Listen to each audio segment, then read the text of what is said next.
Julia, welcome to A Contemplative Path. And Thank you, Father Lawrence. thank you very much for being with us and for sharing what will be, I think, very interesting and enriching ideas and perspectives from your work and your life's experience. Can you tell us a little bit about your own journey to this work of understanding and communicating the nature of happiness and sustainable development? I think these are questions that take us really to the heart of the global crisis. What does it mean to be happy? Can we be happy? Should we try to be happy? Is happiness something we should aim for? Is it something that we should just wait for? And how is that related to the way we run our societies, our economies, and our lifestyle? So, but before that, how did your own life's journey bring you into this field of service? Well, thank you, Father Lawrence. I love the question because it always makes me smile to think about how when you're young and thinking about what you want to do in the world, you think it's all about planning your education and your career trajectory, and then it will go in that direction. When I look back on my life, it seems really not planned out and really about circumstances and personal growth and inspiration kind of steering me in different directions. So I would have never predicted I would end up doing what I'm doing at the moment in Bhutan.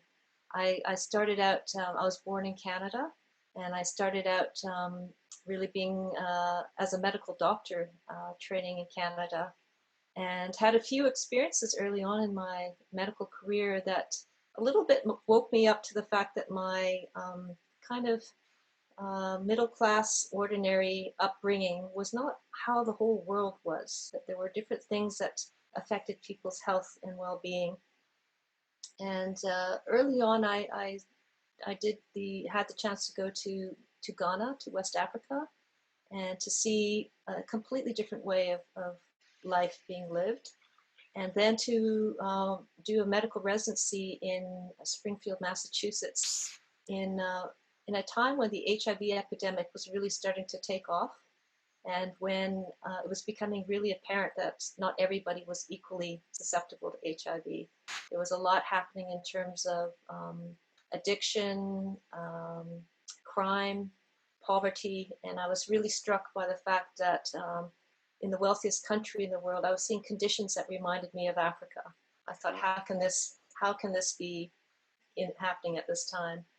And there was a kind of disillusionment with the tools I'd been given in medical school. I'd been trained how to diagnose individuals. I knew how to use my stethoscope and prescribe drugs. But a lot of the things that were coming to me were not about that. They were about people losing hope, people facing racism, not having enough to eat. And so their health was shaped by things that could not be healed with a stethoscope. So I became interested in public health and what makes people healthy, and had a chance to spend what turned out to be 10 years in South Africa. I went as a UN volunteer doctor and fell in love with the country and realized this is a place where I can learn about these things, working in quite poor rural communities and looking at post-apartheid race relations in South Africa, and what that had done to the country, and what the possibilities were for healing that. So it really opened up my own understanding of health and made me curious about happiness and about development and how do those go together.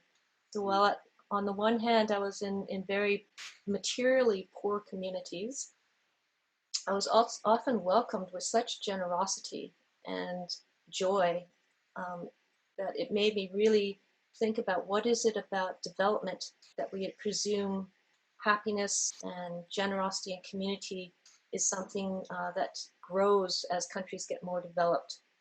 When what I was seeing when I went back to more developed countries was that same kind of spontaneity and joy and sense of belonging wasn't often there in the big cities I was visiting. And so that was made me really question this model of development or we presume that more development, the more GDP grows, the bigger a country's budget gets, that happiness and well-being of people must get pulled along with that. And I got interested in the research around that, which shows that beyond a certain level of development and GDP growth, happiness doesn't continue to go up and up. In fact, if that growth means more income inequality and more social inequality within a country, then you start to see things like more crime, more racism, more social unrest. These words are probably starting to sound very familiar given our current crisis.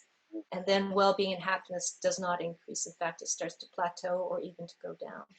So all of those things were piquing my interest in what makes people healthy and then what makes people happy. And after South Africa, I was invited to join the United Nations in New York, UNDP, and then UNICEF. And that became my daily bread, looking at these issues. And it was at that time I met the first Prime Minister of Bhutan when he came to speak about gross national happiness at the United Nations. And that sort of really caught my attention. A country that's measuring happiness and sees it as a center and the purpose of development. I thought, I need to learn more about this. I need to get involved. And that was kind of the bridge to working at the Gross National Happiness Center. It's a nonprofit NGO in Bhutan that's focusing on deepening the awareness and practice of GNH, Gross National Happiness, in Bhutan, and helping to raise awareness and adapt it outside of Bhutan. So that's kind of the journey. It was not planned at all. It was totally circumstantial. And I would say that a big part of it was my own search for happiness and my own sense of wanting to understand better what makes people happy. Well, maybe not planned, but very well described. Thank you. In the way you were describing it, you use words such as learning and understanding and discovering. And it seems to me you were driven more by a spirit of service than of, you weren't there to tell people what to do, you were there to serve.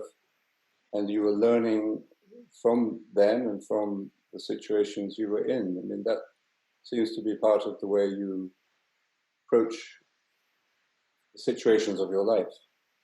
Would that be right? I think that may be true. You know, there was a time I remember when I was in my early 20s and backpacking through Europe, as you do when you're that age. And at one point I was in Switzerland near Interlaken. And there was a moment, it was your classic on the peak of a mountain moment, when I wasn't expecting something like that to happen, but there was a deep questioning about what am I doing here? Why am I here? And I remember actually looking at my hands and thinking, what are they supposed to be doing in this world? It was, I think, in the very early parts of my medical training. And I didn't have an answer, but that question continued to resonate for me.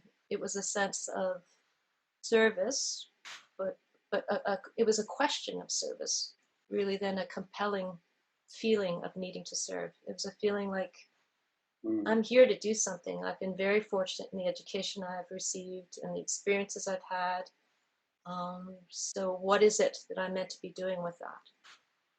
And I think that question has continued to be in my life.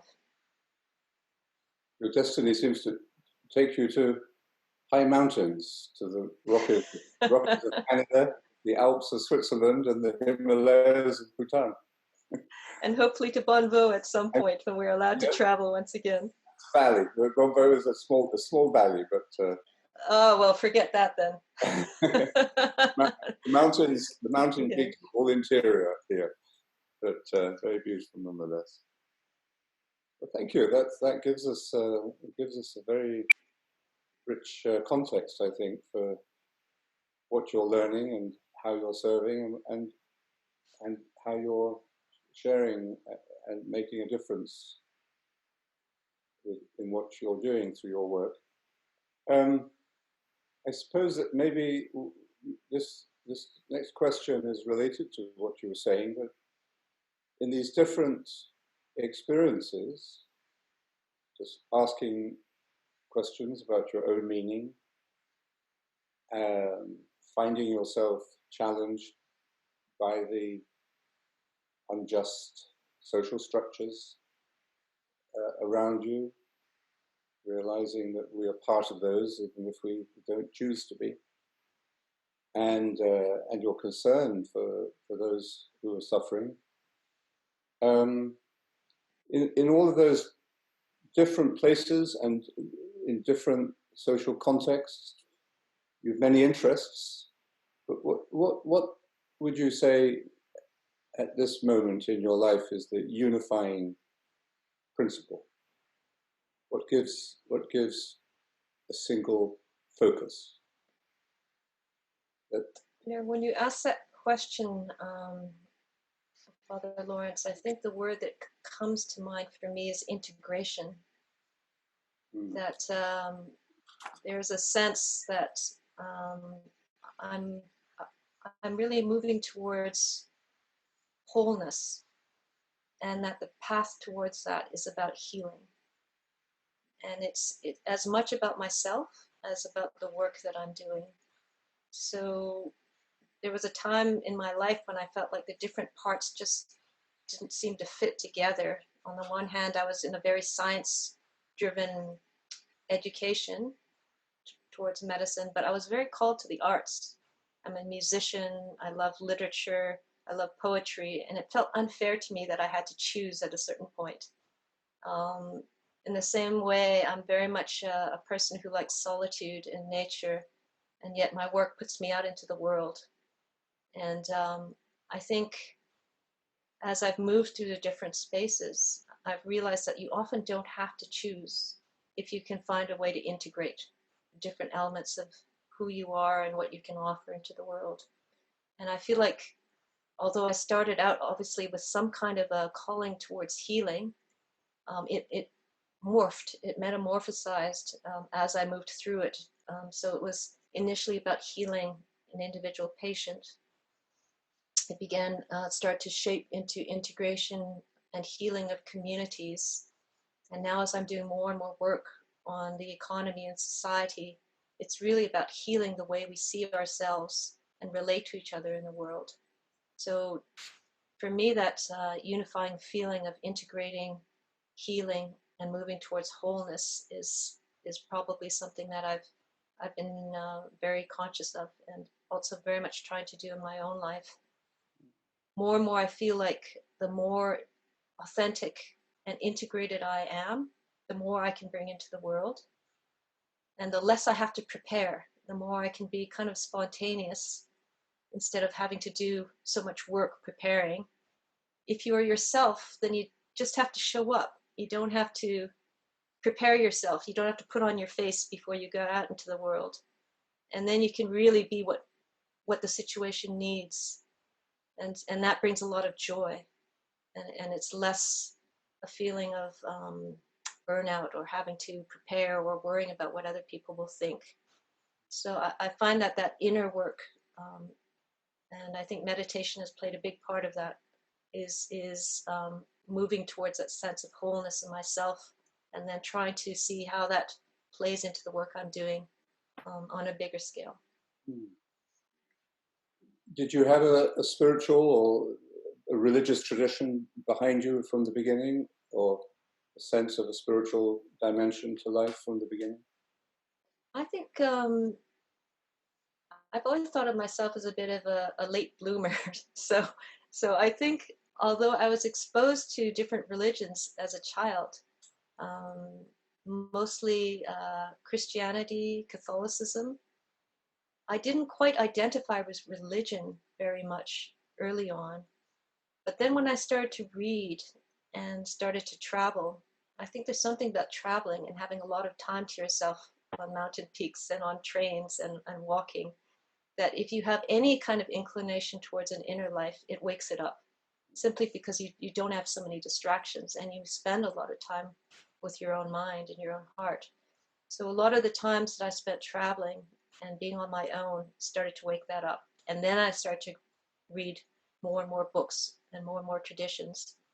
And I was really called to meditation and mindfulness, and eventually really looking at the teachings in Buddhism and how they encourage you to find the answers within yourself, and to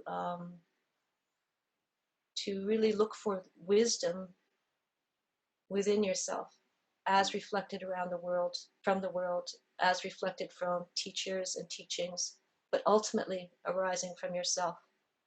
So my sense is that we all have a different affinity, maybe, to different traditions or religions.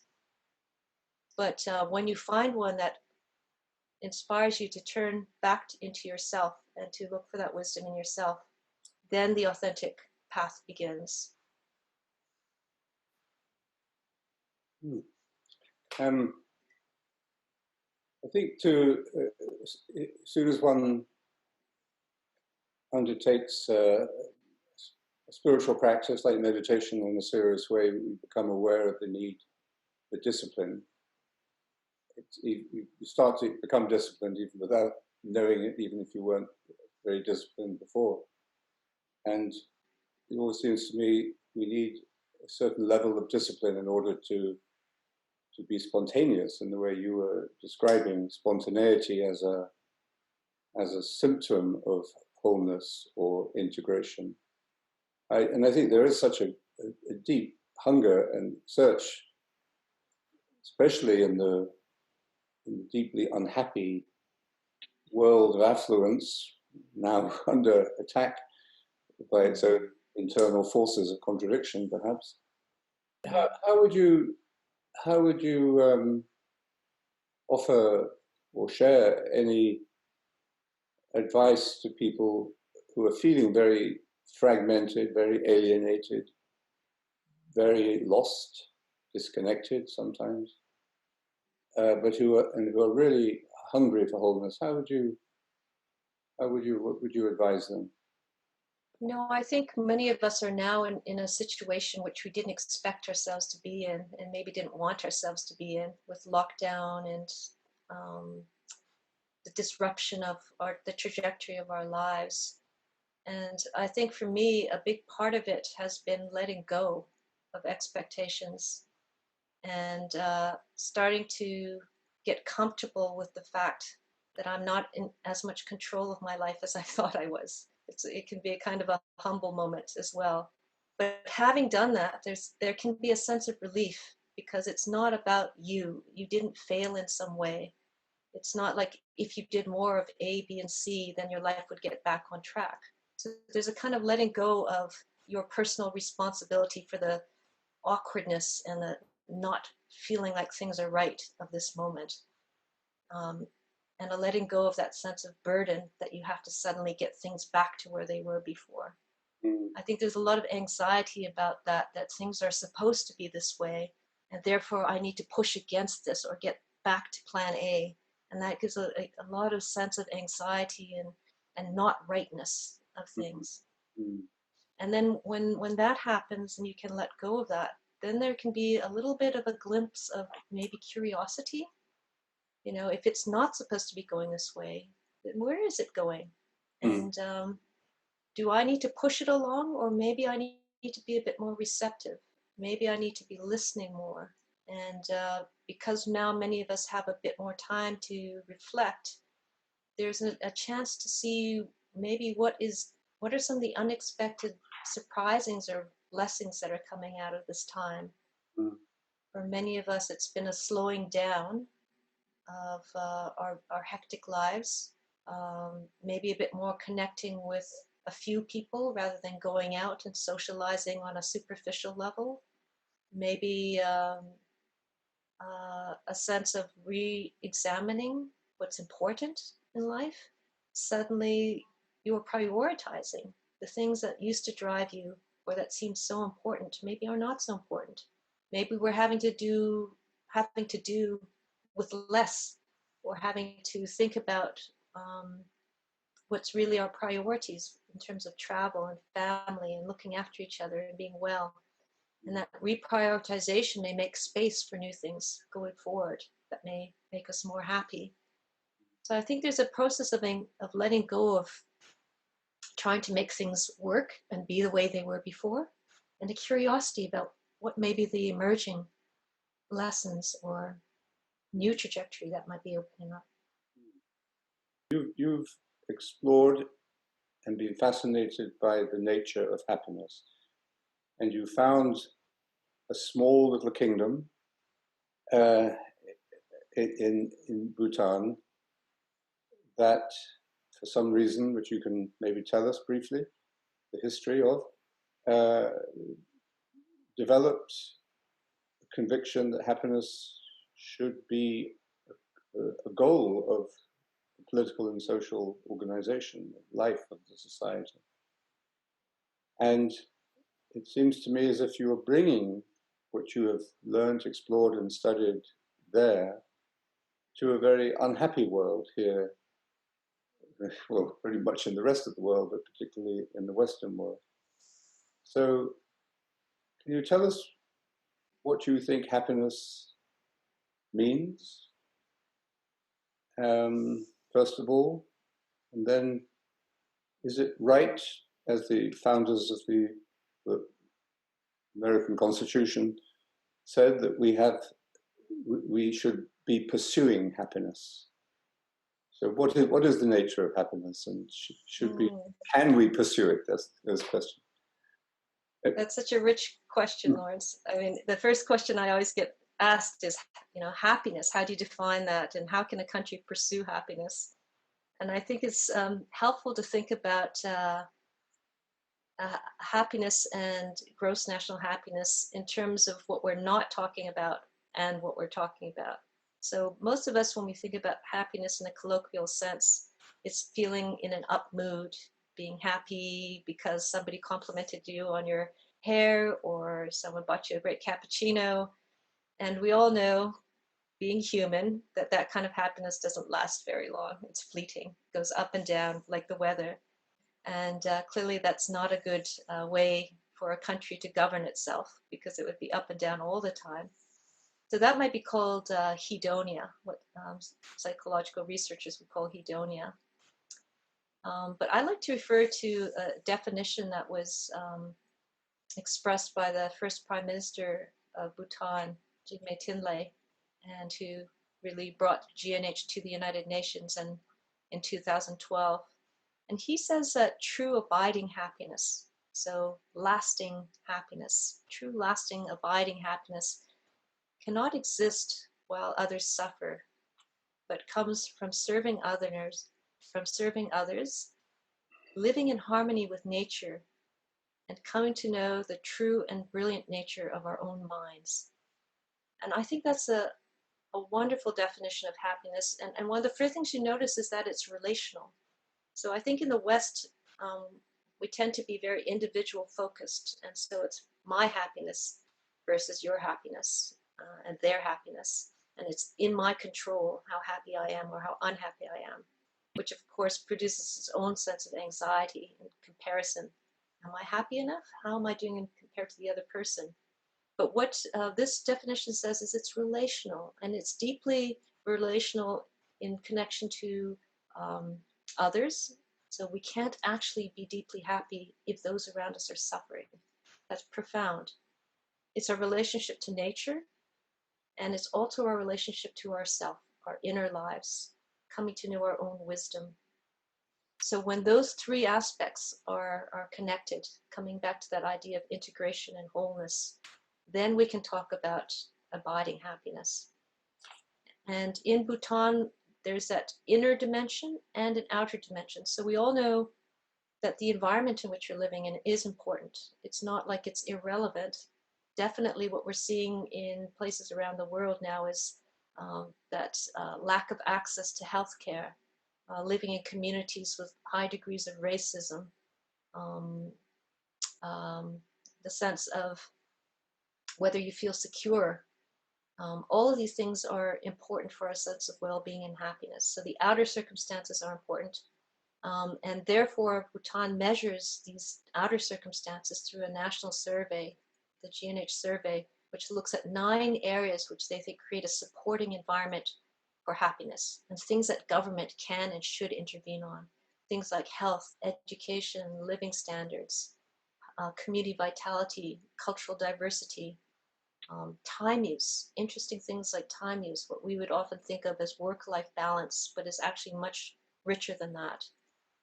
Psychological well-being, good governance, whether we trust our governments, whether we vote, whether we're participating in our local governance.